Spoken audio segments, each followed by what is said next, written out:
설국열차, 오징어 게임, 기생충 공통점이 있습니다. 무슨 공통점이 있을까요? 한국 영화나 드라마라는 공통점이 있습니다. 세계적인 반향을 불러일으킨 작품입니다. 한국에서 만들었다는 공통점 외에 이 철저하게 사람의 신분과 계층을 나누었다는 공통점이 있습니다. 그래서 아마 전 세계 사람들이 우리의 이야기를 다뤘구나, 그래서 공감하는 것 같습니다. 하층민에서부터 상류 사회의 생활상을 적나라하게 보여주고 있지요. 현재 우리나라에도 철저한 신분이 존재합니다. 조선시대처럼 양반이나 상놈 신분은 아닐지라도 상류층이다, 나는 중산층이다, 나는 하층이야, 그런 신분이 존재합니다. 인도나 네팔처럼 21세기인 오늘날에도 명확하게 신분사회가 존재하는 나라도 있습니다. 세계 여러 나라에는 보이지 않을 뿐이지 늘 신분과 차별이 존재합니다. 세계적으로 끊임없이 혁명과 반란이 반복되는 이유는 인류 사회의 모순 때문입니다. 그래서 역사란 곧 모순을 근절하기 위한 투쟁의 기록이다라고 어떤 분들은 이야기합니다. 일부 저항 세력의 음모로 끝나거나 그저 반란에 그치기도 했지만은 늘 혁명을 꿈꾸고 시도한 민중들로 인해 인류 역사는 타당한 방향으로 전진해 왔습니다. 현재 우리가 누리고 있는 다양한 자유와 권리들은 동서양의 여러 저항을 통해서 가능했던 것입니다. 고대로부터 현대에 이르기까지 수많은 반란이 있었습니다. 노예 출신의 검투사 스파르타쿠스는 죽음이 노예에게는 유일한 자유라고 말하면서 세계 최초의 국제적 반란을 일으켰습니다. 중국에서는 진시황의 폭정으로 도탄에 빠진 농민들이 왕후 장상의 씨가 따로 있느냐, 유명한 말을 남기며 반란을 일으켰습니다. 우리나라는 고려시대에 망이, 망소이의 난, 노비, 만적의 난이 있습니다. 중세 붕괴의 서막이 된 프랑스 마르셀 반란과 자크리의 난이 있습니다. 영국 와트 타일러의 난은 유명합니다. 신분 차별에 의한 반란은 동서양을 막론하고 일어났던 것이지요. 현대에 이르러서는 어떠합니까? 러시아의 볼셰비키 혁명, 쿠바 혁명, 칠레 혁명, 아시아에서는 베트남 혁명이 일어났습니다. 지배층의 수탈과 불평등으로 인한 빈곤과 차별에 의한 혁명들이었습니다. 21세기를 저희들이 살아가고 있지만은 여전히 선진국과 후진국, 상류층과 하류층으로 나뉘어져서 불평등 속에 살아가고 있습니다.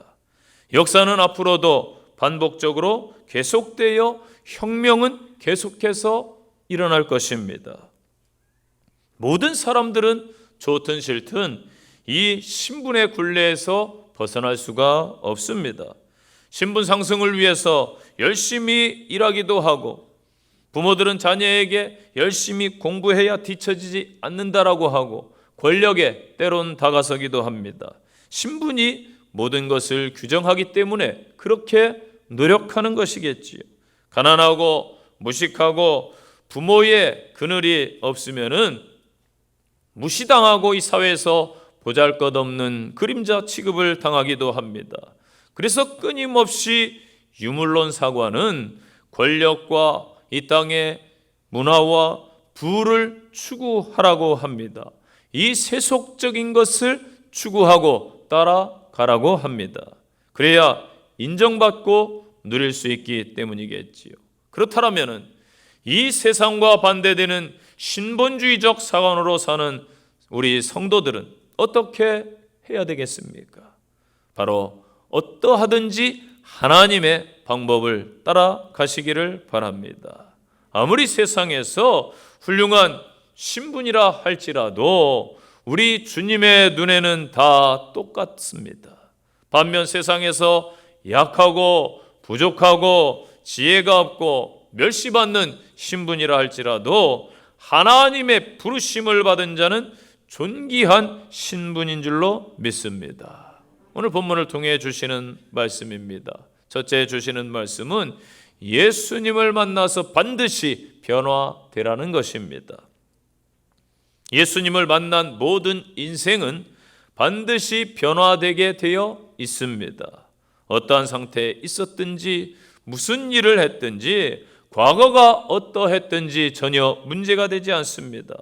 심지어 십자가 위에서 죽기 직전에 강도가 구원받았고 변화되었습니다. 요한복음 1장 12절에 영접하는 자 곧 그 이름을 믿는 자들에게는 하나님의 자녀가 되는 권세를 주셨다라고 말씀했습니다. 하나님의 친백성이요 자녀가 되는 권세를 갖게 되는 것입니다. 성경에 보니까 어부였던 베드로가 변화되었습니다. 그는 불같은 성격의 소유자여 혈기가 있는 자였습니다. 상황에 따라 다른 가면을 바꿔 쓰는 자였습니다. 어린 계집종 앞에서 예수 그리스도를 저주하며 부인했던 자입니다. 명분만 수제자였지 실제 참 제자는 되지 못했던 것입니다. 여러분, 이름만 가진 성도, 이름만 가진 제자가 오늘날 얼마나 많이 있습니까? 우리는 우리 자신을 돌아봐야 될 줄로 믿습니다. 그러나 그는 부활의 주님을 만나고 성령의 능력을 체험한 후에 완전히 변화되었습니다. 모든 사람이 인정할 만한 인격과 신앙을 소유하게 되었습니다. 그는 자기 목숨을 예수 그리스도와 하나님 나라를 위하여 순교의 제물로 내어 놓으면서 십자가의 뒤를, 주님의 뒤를 따라갔던 것입니다. 세리장 삭개오가 변화되었습니다. 그 당시에 세리는 창녀와 같이 멸시의 대상의 신분이었습니다. 삭개오는 늘 돌아다니면은 다른 사람의 시선이 자기를 향하여 좋지 않은 싸늘한 시선을 느꼈습니다. 또한 그는 신체적인 콤플렉스도 가지고 있었습니다. 그래서 악착같이 무시받지 않기 위해서 물질을 수탈했던 것입니다. 예수님을 만나러 예수님이 여리고에 온다는 소식을 듣고 돌 무화과나무에 올라갈 정도로 그는 목적을 위해서 수단과 방법을 가리지 않는 사람이었습니다. 여러분, 나무에 올라갔을 때에는 삭개오가 예수님을 만나기 전입니다. 어떤 분들은 믿음이 좋아서 올라갔다고 하는데 제가 볼 때는 아니에요. 그의 성품이에요. 목적과 수단을 위해서는 어른이지만 창피하지 않아요. 왜? 내가 얻어야 될 게 있으니까. 이런 성격의 소유자였어요. 그가 예수님을 만난 후에 변화되었습니다. 물질이 전부였던, 이 세상의 것이 전부였던 그의 인생에서 그 귀한 물질을 예수님 만나고 내려놓게 된 것입니다. 이 중국 하북성에서 실제 있었던 실화입니다. 중국의 하북성은 수도 베이징을 둘러싼 도시이기 때문에 영향력이 아주 큰 도시입니다. 인구가 무려 7,400만 명이나 되는 대도시입니다. 이곳의 지하 세계를 주름잡고 있는 그 세력이 흑사회라는 세력입니다. 혹시 아마 중국의 흑사회, 삼합회 들어보셨나요? 양대 갱단입니다. 이탈리아의 마피아, 일본에는 뭐가 있죠? 모르셔도 돼요. 성경만 잘 알면 돼요. 야쿠자. 한국에는 뭐가 없어서 얼마나 감사한지 몰라요. 이렇게 있단 말이에요. 흑사회가 중국을 주름잡고 있는데 이 지역의 실세인 흑사회가 정치인, 경찰과 결탁되어서 그 지역에 호텔, 건설업체, 수많은 사업체를 운영했습니다.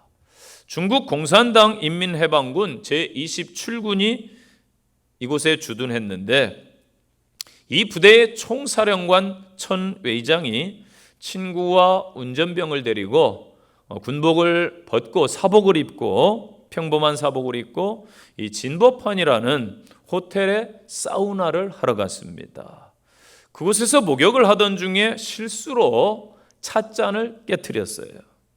총사령관 천외장이 웨이터에게 정중하게 사과하면서 5배의 금액을 배상하겠다고 했습니다.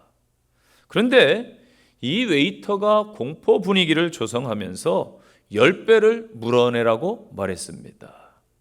화가 난 사령관이 사장을 만날 것을 요구하자 웨이터가 이번엔 이렇게 말합니다. 우리 사장님은 아무나 만날 수 있는 그런 분이 아니야. 5만 원을 더 내놓으라고 비웃었습니다. 사장을 만나려면 5만 원을 더 내놔라. 사령관이 그때 자기의 신분을 밝힙니다.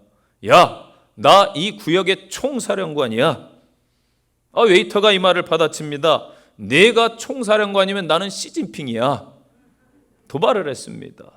평소 사령관의 성격을 잘 아는 친구와 운전병이 총 비용을 계산하면서 사령관을 조용히 모시고 나가려고 했습니다. 이때 소란 때문에 몰려온 흑사의 갱들이 사령관을 툭툭 건들고 치면서 이곳을 나가려면 5만 원을 더 내고 나가라고 조롱을 했습니다. 협박 아닌 협박을 받아서 화가 치밀었지만은 총사령관은 10만 원을 던져주고 풀려나게 됩니다. 수모를 당한 사령관이 당장 군대로 돌아가서 병력을 소집했습니다. 특수부대는 전원 총기를 실탄을 가지고 호텔 앞으로 집합하라. 부하들이 집합 이유를 묻자 사령관이 한마디 합니다. 쓰레기 치우는 작전이다. 특수부대 군인 500명이 호텔을 둘러쌌습니다. 실탄을 가지고 있었습니다. 200명의 군인은 아무도 빠져나가지 못하도록 골목골목을 다 가로막았습니다. 그리고 200명의 군인들은 곡괭이와 삽을 가지고 왔습니다. 사령관이 명령합니다. 사람은 절대 다치게 하지 말고 이 호텔에 있는 모든 것을 다 부숴버려라. 호텔 곳곳을 군인들이 일사불란하게 부수기 시작합니다. 흑사의 조직원이 두목에게 전화를 겁니다. 여기 큰일 났습니다. 와보셔야 될 것 같습니다. 두목은 군인 몇 명이 행패 부린다고 생각해서 자기의 뒷백인 경찰국장과 부시장에게 연락해서 경찰 20명, 자기 조직원 총기로 무장해서 30명을 데리고 옵니다. 경찰국장이 큰 소리 치면서 군인들에게 다가왔다가 사령관을 보고 경례를 하며 기겁을 합니다. 무슨 일로 사령관님 이곳에 오셨습니까? 군사 기밀이니 닥치고 꺼져라. 뒤도 안 돌아보고 경례를 붙이고 도망쳐버렸습니다.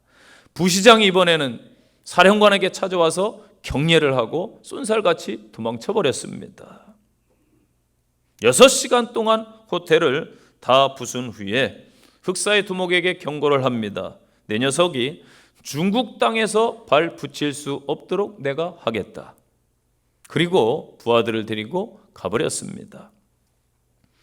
이 흑사의 두목도 나름 빽이 있어서 뒤를 캐보았습니다. 사령관의 뒤를 캐보니까 이 사령관의 아버지가 군대에서 국방장관을 지냈고 동생은 다른 지역의 부사령관이었습니다. 또 이 천웨이징은 시진핑의 최측근 중에 측근, 중국의 군부의 실세였던 것입니다. 흑사의 두목은 사령관에게 무례를 범했던 부하들을 잡아 족치고 함께 끌고 사령부로 찾아갑니다. 사령부 앞에서 무릎을 꿇고 몇 날 며칠을 빌었지만은 사령관은 만나주지를 않았습니다. 이 흑사의 두목이 다른 방법을 씁니다.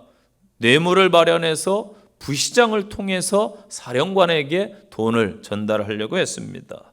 그때 사령관이 그를 만나서 이렇게 말합니다. 부서진 호텔을 다시 지어라. 내가 다 지으면은 다시 부수겠다. 그리고 그 이후에 모든 일을 청산하자. 없던 일로 하겠다. 흑사의 두목은 울며 겨자 먹기로 호텔을 다시 보수했습니다. 그때 사령관이 약속한 대로 그 호텔을 다시 다 부숴버렸습니다. 그리고 없던 일로 끝냈습니다. 그러나 학사의 두목은 그날부터 잠이 안 오는 거예요. 목숨을 부지하기 위해서 타 지역으로 도피를 했고 그 지역의 모든 갱들은 뿔뿔이 다 자취를 감추었다고 합니다. 자, 보이는 것이 전부가 된 이 세상에 좋은 예라고 저는 봅니다. 군인들이 사복을 입으면은 누가 누구인지 알 수가 없겠지요. 계급장을 안 붙였으니까. 그러나 군복을 입으면은 신분이 다 드러나게 되어 있습니다. 이처럼 세상 살 때는 예수님 믿으나 예수 그리스도를 안 믿으나 똑같아 보이지만은 하나님의 나라에 가면은 우리의 신분이 반드시 드러날 것입니다. 마태복음 22장 11절 말씀을 여러분 꼭 기억하세요.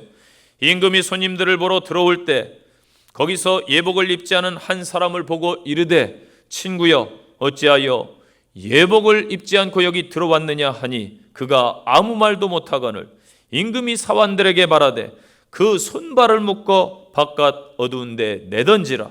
거기서 슬피 울며 이를 갈게 되리라 하니라. 청함을 받은 자는 많되 택함을 입은 자는 적으니라. 아멘. 여러분, 정직하게 자신을 돌아보시기를 바랍니다. 여러분은 세마포 옷 곧 예복을 입은 성도이십니까? 아멘. 예수 믿고 그렇다라면 변화된 성도들이십니까? 아멘. 성도답게 격을 높여야 됩니다. 인격과 품격과 나아가 영격입니다. 아이들이 어질러 놓은 방을 보면 한숨이 나온다면은 그것은 내게 쉴 만한 집이 있다라는 거예요. 혹 가스요금이 많이 나와서 한숨 짓는다면은 그건 내가 넉넉하고 따뜻하게 지내고 있다라는 것입니다. 지하철이나 혹은 버스에서 누군가의 소리가 자꾸 거슬린다면은 내게 들을 수 있는 귀가 있다는 것이겠지요. 지금이라도 늦지 않았어요. 내가 교회 공동체에 속했다는 것, 예수님을 알았다는 것, 그것만으로도 감사할 일이 아니겠습니까? 구원받은 자답게 예수 믿는 자답게 반드시 변화된 삶으로 하나님 앞에 영광 돌리시는 복된 삶이 되시기를 간절히 축원드립니다. 두 번째 주시는 말씀, 부름받은 자의 자격을 알라는 거예요. 오늘 본문의 배경이 되는 고린도 도시는 그 당시 최고 수준의 학문 또 문화가 발달한 곳이에요. 철학의 도시라서요, 수사학과 변증학이 발달했습니다. 사변적 사고에 의한 합리주의가 발달해서 논리에 맞지 않는 말을 하면은 무식하다라고 평가해 버렸습니다. 당시 고린도에 75만의 인구가 살았다고 하지요. 상업을 위주로 하는 항구 도시라서 경제가 활성화되어 있고 돈이 돌아가니까 유흥문화, 우상, 잡다한 종교들이 많아지고 거대한 신전들이 잘 건축된 아름다운 도시였습니다. 고린도 교회는 바울 사도가 2차 전도 여행 때에 세운 곳입니다. 바울 사도가 선교지에 머문 시간으로 에베소 교회 사역을 제외하고는 고린도 지역이 가장 긴 시간이에요. 그렇기 때문에 바울은 고린도 교회에 대해서 남다른 애정이 있지 않았을까? AD 50년 가을부터 52년 봄까지 18개월 동안 가서 전도해서 고린도 교회가 세워졌습니다. 고린도 교회를 떠나 에베소에서 사역하던 중에 그 교회에서 들려온 소식을 듣고 고린도 이 서신을 기록한 것입니다. 절대 논리적 진리만을 추구하는 철학의 도시에서 예수를 믿으라고 전도하니까 사람들이 받아들이질 않아요. 동정녀 탄생이 논리적입니까? 부활의 소식이 합리적인가요? 지식인들은 자기들의 머리로 받아들여지지 않는 복음을 듣지를 않습니다. 그러나 일반인들에게 의외로 복음이 증거되었습니다. 그래서 바울이 26절에 말하는 거예요. 너희의 부르심을 보라. 육체를 따라 지혜로운 자가 많지 아니하며 능한 자가 많지 아니하며 문벌 좋은 자가 많지 아니하도다. 아멘. 한마디로 훌륭한 자들이 많지 않다라는 거예요.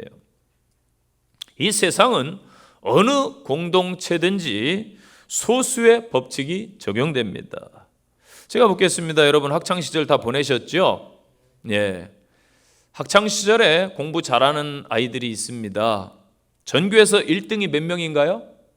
한 명이라 1등이에요. 그럼 반에서는 몇 명이었죠? 예, 꼭 한 명밖에 없습니다. 그 다음에 2등, 3등. 한 반에 1등도 한 명, 전교에서 한 명. 이 훌륭하고 잘난 사람들은 늘 다수가 아니라 역사적으로, 사회적으로 소수였습니다. 어느 공동체든 그렇기 때문에 소수예요. 우리는 어떤가요? 여러분은 스스로 잘났고 훌륭한 사람이라고 자평하십니까? 대부분 아마 그렇지 않을 거예요. 물론 똑똑한 분들이 있습니다. 대통령도 한 분, 국무총리도 한 분, 국회의원들은 제가 왜 많을까 생각했더니 모질이들이에요. 일하는 거 보니까 좀 모자라. 그래가지고 많이 있어야 되는구나. 보통 아마 대다수의 집단, 공동체는 소수입니다. 고린도 교회도 어찌 보면은 마찬가지예요. 27절, 28절 보세요. 연약하고 비천한 자를 부르셨다. 바울은 고린도 교회 성도들에게 실상을 말합니다. 실상을. 너희들이 잘나고 똑똑하고 행위가 발라서 훌륭해서 구원받은 것 아니다. 도리어 연약하고 비천해서 너희를 하나님이 긍휼히 여기셔서 부르셨다라는 것입니다. 중요한 단어예요. 28절에 천한 것, 헬라어로 에게네라는 단어입니다. 그리고 멸시받다, 헬라어로 엑스데나메나라는 단어입니다. 그런데 이 단어가 그 당시에 가장 낮은 계급의 사람, 가장 낮은 계급의 사람을 호칭하는 거예요. 실제 네팔 선교사님을 지냈던 저의 지인이 네팔에서 겪었던 일을 이야기했어요. 가가지고 악수를 했습니다. 저희 눈에는 다 똑같아 보이죠? 악수를 했더니 다른 사람들이 악수를 거부하는 거예요. 왜냐? 당신이 악수한 사람은 불가촉 천민이다. 절대 사람이 아니기 때문에 접촉하면 안 되는 동물 취급을 받는 거예요. 그런데 당신이 저 동물과 악수를 했기 때문에 사람인 우리와 어찌 악수하려고 그래? 우리 입장에서 보면 여러분 황당한 일이겠죠? 선교지에서 이런 일 많습니다. 문화를 이해 못하면 큰일 나는 거예요. 그래서 잘 준비하고 공부하고 나가야 될 이유가 거기지요. 사람 취급을 같은 사람인데 안 하는 거예요. 이게 여러분 21세기에 일어나는 일입니다. 이 고린도 시대라면 말해서 뭐 하겠어요? 가장 낮은 노예, 고린도시의 노예가 많았기 때문에 전혀 존재감 없는 자들을 부르셨다라는 것은 하나님의 선택의 은혜입니다. 성경에 보세요. 하나님은 모세가 애굽 왕궁에서 잘 나갈 때 부르지 않았어요. 광야에서 연단받고 아무것도 없고 처가서리에 비참한 신세 있을 때 그를 사용하셨습니다. 바울을 언제 불러 쓰셨습니까? 그가 똑똑하고 잘 나갈 때요? 아니에요. 권력을 가졌을 때요? 아니에요. 기독교인들도 두려워하고 유대인들은 미워하고 그 모든 것을 다 내려놓고 약해졌을 때에 하나님이 그를 사용하셨습니다. 예수 그리스도는 어떠한 모습입니까? 이사야 예언자의 53장 말씀을 보세요. 메시아는 마른 땅에서 나온 줄기 같아서 곧 모양도 없고 풍채도 없은즉 우리 보기에 흠모할 만한 아름다운 것이 없도다. 그는 멸시를 받아서 사람들에게 실어 버린 바가 되었도다. 아멘. 예수 그리스도도 똑같아요. 왜 메시아는 로마 그 화려한 궁궐의 황제의 아들로 세상에 오시지 아니하고 나사렛의 그 깡촌 빈민촌 노동자 목수의 아들로 오셔야 했던가요? 유난히 힘이 센 장사 개미가 있었습니다. 다른 개미들은 쌀 한 톨을 드는데 막 여러 명이 달려들어서 드는데 이 개미는 한 손에 한 톨, 한 손에 한 톨, 으쌰 번쩍 드는 거예요. 얼마나 장사해요. 개미들이 막 박수 쳐줍니다. 천하장사만만세. 박수 쳐줘요. 우쭐했습니다. 나보다 힘센 개미 있으면 나보라고 그래. 그러다 어느 날 생각했어요. 야, 내가 힘이 센데 이 개미 세상에 있어서야 되겠는가? 저 인간 세계로 나가보자. 그래가지고 인간 세계로 나갔습니다. 나가자마자 자기 힘 자랑을 합니다. 한 손에 쌀 한 톨 들고 한 손에 또 쌀 한 톨 들고 내렸다 던졌다 놨다 들었다 놨다 이리 왔다 저리 왔다 하는데 아무도 봐주지 않는 거예요. 그러다가 오히려 지나가는 행인의 발에 밟혀 죽고 말았습니다. 돈이 많은 사람은 돈으로 다 할 수 있다라고 생각하지요. 지식이 많은 사람은 그 지식의 힘으로 못할 것이 없다고 생각하지요. 과학의 힘이 위대해서 과학이 모든 것을 다 바꾼다고 생각하지요. 저는요, 제가 어른이 되면 어렸을 때 아마 어르신들 다 그런 생각했을 거예요. 화성에 가서 살 줄 알았어요. 목성에 별장 짓고 지구인들이 그럴 줄 알았어요. 권세가 있는 사람은 그 권세의 힘을 과신합니다. 그러나 하나님 앞에서 인간의 모든 자랑은 이 힘센 개미와 같은 것이지요. 예레미야 9장 23절 기억하세요. 여호와께서 이와 같이 말씀하시되 지혜로운 자는 그 지혜를 자랑하지 말라. 용사는 그 용맹함을 자랑치 말라.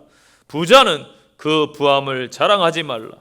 자랑하는 자는 이것으로 자랑할지니 곧 명철하여 나를 아는 것과 나 여호와는 사랑과 정의와 공의를 땅에 행하는 자인 줄 깨닫는 것이니라. 나는 이 일을 기뻐하노라. 여호와의 말씀이니라. 아멘. 성경은 말씀합니다. 어떻게 하나님 앞에 부르심을 받았는가? 자신의 존재를 생각해 보라고.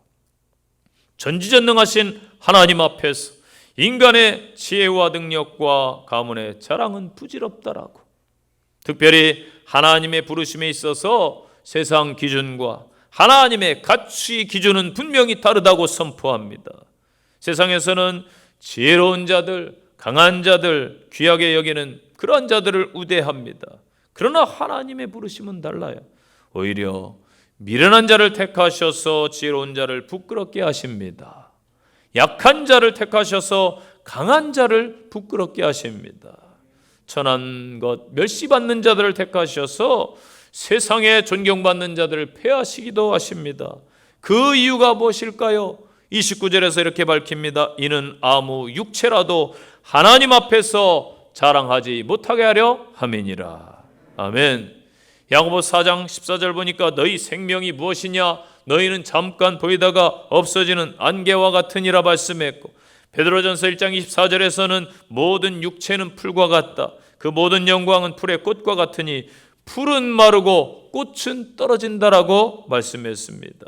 고로 세상의 지혜자, 권세자, 부한 것 자랑할 필요가 없어요. 현재 부귀영화 그들은 자랑하지만 영원에 견주어 보면은 그것은 지나가는 모든 순간에 지나기 때문입니다. 찬송가 305장, 과거 찬송가 405장, 나 같은 죄인 살리신 주 은혜 놀랍습니다. 그저 하나님의 은혜요 감사할 뿐입니다. 이 고백으로 승리하는 성도들 되시기를 바랍니다. 세 번째 주시는 말씀, 예수 그리스도는 우리에게 과연 무엇인가? 고린도 교인들에게 생각해 보라는 거예요. 오늘 우리에게도 생각하라는 것입니다. 30절 보세요. 너희는 하나님으로부터 나서 그리스도 예수 안에 있고 지혜와 의로움과 거룩함과 구원함이 되셨다. 아멘. 우리 성도는 성도의 정의가 이렇습니다. 여러분에게 누가 성도의 정의가 무엇입니까? 물으면은 오늘 본문의 대답이에요. 하나님께로부터 나서 예수 안에 거하는 자가 저입니다. 성도입니다. 아멘. 우리는 거룩한 백성, 성도가 된 것은 우리의 믿음, 행위가 아니라 예수님께서 내 안에 거하시기 때문이에요. 만일 그런 가정을 해봅시다. 골리앗과 싸운 사람이 누구지요? 다윗. 네. 골리앗이 거인이에요. 헤비급. 그런데 다윗이 체격이 비슷하고 힘이 비슷했다. 네, 헤비급의 그 밑에 급이 이제 뭐 미들급이나 라이트 헤비급이 되겠네요. 라이트 헤비급. 그랬다라면은 비슷한 힘과 체격을 가졌다라면은 다윗은 아마도 하나님을 의지하지 않았을 거예요. 야 골리앗 뭐 별 차이 안 나는데 한번 붙어볼 거나? 그랬을 것 같아요. 그러나 실상 다윗은 소년입니다. 형들은 군인으로 징집되어 나갔기 때문에 전쟁터에 처음 와본 목동이에요. 목동. 소년이고 골리앗은 전쟁터를 막 여기저기 누빈 백전, 노장, 맹장입니다. 그렇기 때문에 더더욱 하나님만 의지하고 만군의 여호와의 이름으로 나는 나간다. 그래서 하나님께서 도와주신 거예요. 여러분, 하나님은 누구를 도와주시는 줄 아세요? 하나님, 이 아침에 성전에 왔는데 저 답답해요. 한나처럼 답답하고 여기 막힌 것 같아요. 저 고난 중에 있어요. 저 육신의 질병으로 연약해요. 하나님만 의지합니다. 그런 자를 도우실 줄로 믿습니다. 세계 음악가 바흐를 아시지요? 무려 1100곡의 대곡을 남겼습니다. 보통 음악가가 한 곡 창작하는데도 오랜 시간이 걸린다고 하는데 1100여 곡을 만들었어요. 바흐의 음악을 들으면 참 웅장하고 기품이 있습니다. 깊이가 있어요. 그런데 이 1100곡의 모든 악보 위에는 그렇게 적혀 있어요. 오직 하나님의 영광을 위하여. 그가 음악을 작곡한 음악을 하는 목적은 내 이름을 내고 음악이 좋아서가 아니었어요. 물론 음악이 좋은 것도 있겠죠. 그러나 하나님의 은혜로 내가 살아가 하나님의 은혜로 작곡해서 하나님께 음악으로 영광을 돌려야지, 이것이었습니다.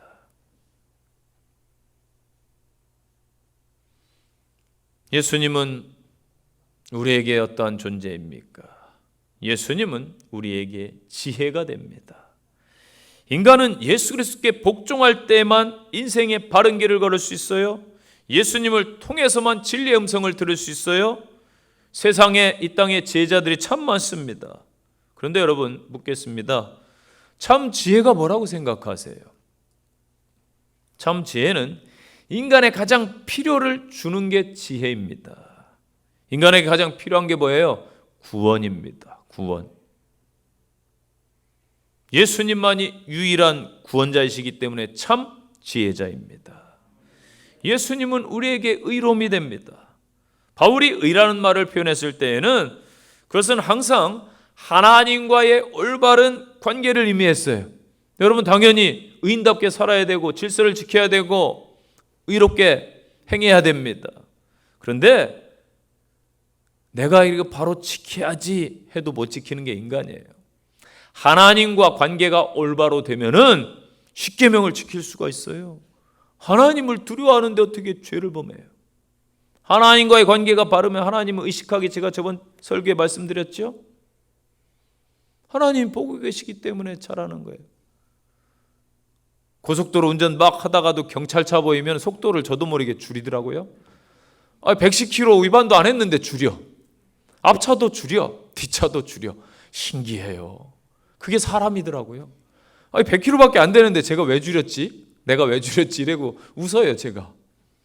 신기해요. 여러분은 안 그러신가요? 하나님 의식하면은 당연히.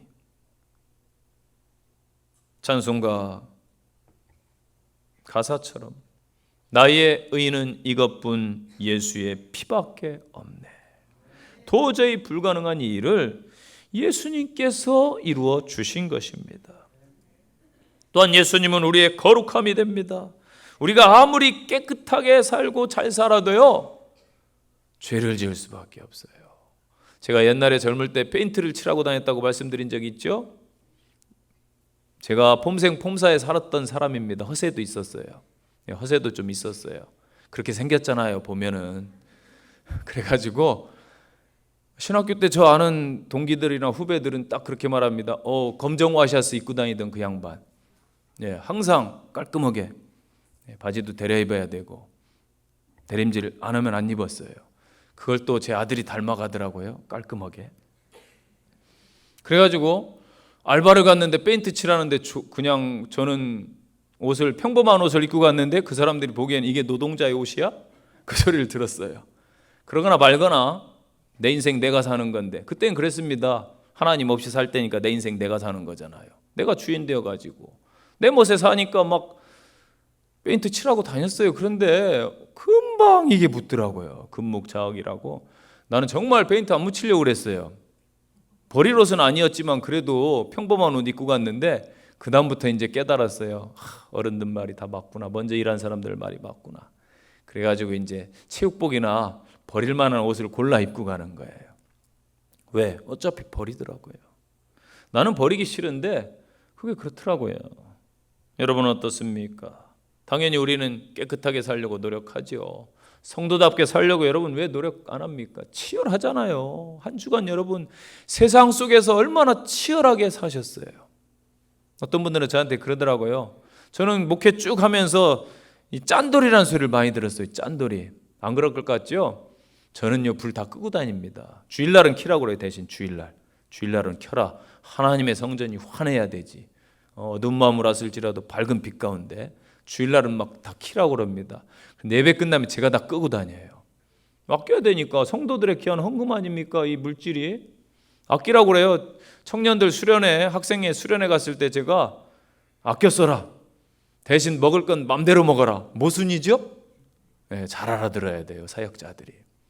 왜냐하면 저는 정말 빈민촌 사역도 해봤고 어려운 사람들과 사역해봤기 때문에 귀한 걸 알아요.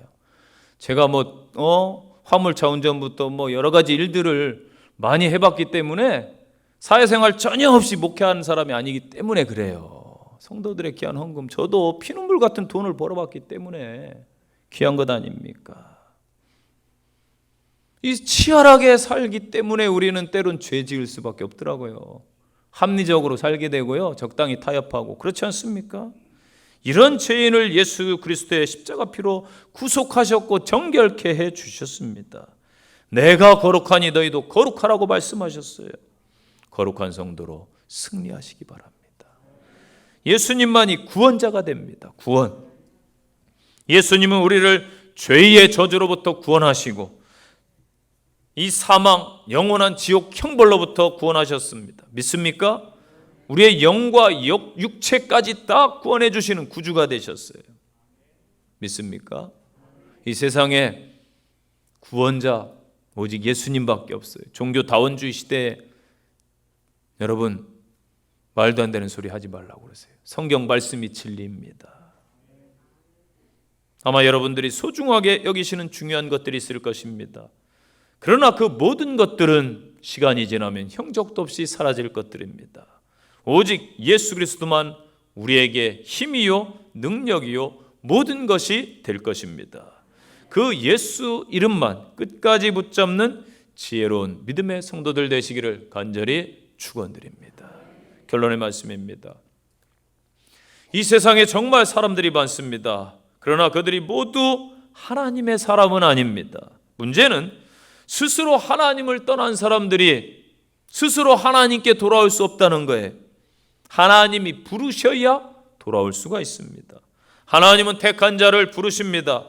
이러한 하나님의 선택은 어찌 보면 신비입니다. 하나님께서는 자랑할 것 없는 자들을 선택하셨습니다. 고린도 사람들은 자랑할 것이 많았어요. 아폴로 신전, 에피다우로스 극장, 또 잘 발달된 레기오연 항구, 고린도 운하, 신전의 그 제사 때, 제2 때에는 여사제와 여자 소녀 노예들이 무려 1,000명이 넘었다고 해요. 엄청난 도시지요. 고린도는 무역의 요충지로 환락과 부유한 도시였습니다. 이처럼 고린도가 영적으로 도덕적으로 문란하고 타락한 도시였지만은 그런 상황에도 불구하고 바울의 복음 증거로 하나님의 나라가 확장되었다라는 것은 복음의 능력이 환경이나 사람의 능력에 있는 것이 아니라 하나님의 주권적인 역사임을 분명하게 보여줍니다. 복음은 늘 신비입니다. 이 아침에 어떤 마음으로 오셨든지 하나님이 함께 하시면 된다라고 믿으시기 바랍니다. 저와 여러분이 예수 안에서 변화되어 복음의 증인이 되시기를 바랍니다. 우리는 자격 있어 부름받은 것 아니요 사명받은 것 아니에요. 하나님의 쓰심과 부르심에 늘 감사하시기를 바랍니다. 어떤 환경, 어떤 상황에서도 바울처럼 오직 예수 그리스도만 당당하게 의지함으로 담대히 승리하시기를 축원드립니다. 적용의 말씀입니다. 첫째, 예수님을 만나서 나는 어떠한 변화를 가져왔는가? 반드시 변해야 된다고 그랬습니다. 한번 자신을 돌아보시기 바랍니다. 두 번째 적용입니다. 조건, 상황으로 보면은 내가 과연 부름받을 자인가? 하나님은 왜 나를 부르셨나요? 하나님 앞에 정직히 서시기를 바랍니다. 세 번째 적용입니다. 예수님은 과연 나에게 무엇입니까? 오늘 말씀을 통해서 자신을 돌아보시기를 바랍니다. 기도하겠습니다. 고린도 교회 성도들을 부르셨을 때에 훌륭하고 잘나고 똑똑하고 많이 가진 자들을 부르신 것이 아니라 하나님의 선택적 은혜로 연약한 자들을 부르셨습니다. 저희 또한 하나님의 부르심 앞에 겸손히 찾아 엎드렸습니다. 하나님을 경배하며 찬양하는 주의 백성들에게 하나님이 한 주 동안 동행해 주시고 인도해 주시옵소서. 감사와 하나님의 은혜로 승리하는 복된 한 주 되게 하옵소서. 세상을 향해 나아갑니다. 담대한 믿음을 주시고 동행해 주시옵소서. 주 예수님 이름으로 기도합니다. 아멘.